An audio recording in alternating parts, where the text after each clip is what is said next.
तो हमारा अगला वर्ड है इक्विनॉक्स। ये एक नाउन है। चलिए इसकी डेफिनेशन देखते हैं। The time when the sun crosses the plane of the earth's equator making night and day of approximately equal length all over the earth. Okay, आसान शब्दों में ये साल का वो टाइम है जब सूरज ठीक धरती के इक्वेटर यानी भूमध्य रेखा के ऊपर होता है। और इसकी वजह से क्या होता है, पूरी दुनिया में दिन और रात लगभग बराबर लंबाई के हो जाते हैं। Interesting right? एक्चुअली इसके नाम में ही इसका पूरा मतलब छुपा है। इक्वी मतलब इक्वल और नॉक्स लैटिन में होता है नाइट, तो इक्वल नाइट। चलिए इसका एक एग्जाम्पल देखते हैं। The वर्नल equinox marks the beginning of spring. यहाँ पे जो वर्ड है वर्नल, उसका मतलब है स्प्रिंग सीजन से रिलेटेड। तो वर्नल इक्विनॉक्स वो दिन है जो सर्दियों के बाद बसंत का मौसम लेकर आता है। एसेंशियली ये स्प्रिंग सीजन की ऑफिशियल शुरुआत है, जो यूजुअली हर साल मार्च में होती है। अब इसके पीछे की थोड़ी सी साइंस समझते हैं।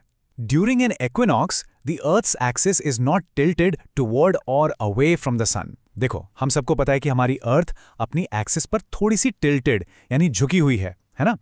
और इसी झुकाव की वजह से अलग अलग मौसम आते हैं।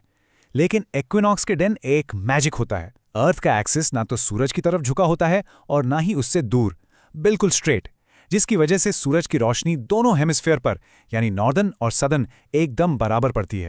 और ये सिर्फ साइंस नहीं है, इसका कल्चरल सिग्निफिकेंस भी है।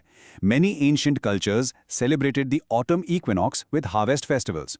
जैसे वर्नल इक्विनॉक्स स्प्रिंग लाता है, वैसे ही ऑटम इक्विनॉक्स पतझड़ यानी फॉल सीजन की शुरुआत करता है। जरा सोचो, पुराने जमाने में ये दिन कितना इंपॉर्टेंट रहा होगा। ये फसल काटने का टाइम होता था, मतलब साल भर की मेहनत का फल मिलने का टाइम। इसीलिए दुनिया भर में कई कल्चर्स इस दिन को बड़े धूमधाम से हार्वेस्ट फेस्टिवल्स के तौर पर मनाती थी।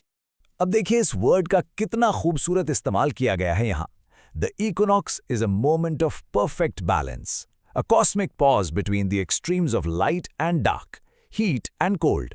कितनी ब्यूटिफुली इस कोट में कहा गया है कि इक्विनॉक्स बैलेंस का एक परफेक्ट मोमेंट है।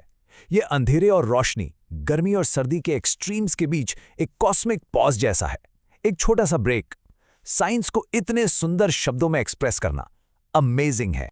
तो आइए फटाफट इसके सिनोनिम्स और एंटोनिम्स भी देख लेते हैं।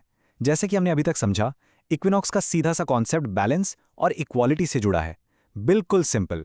और इसका ठीक ऑपोजिट यानी एंटोनिम है सॉल्स्टिस। सॉल्स्टिस साल के वो 2 दिन हैं जब या तो दिन सबसे लंबा होता है, जिसे हम समर सॉल्स्टिस कहते हैं, या फिर रात सबसे लंबी होती है यानी विंटर सॉल्स्टिस। तो इक्विनॉक्स मतलब बराबरी और सॉल्स्टिस मतलब एक्सट्रीम्स। क्लियर है ना? बस आज के लिए इतना ही। मिलते हैं नेक्स्ट वीडियो में। Happy learning, bye bye.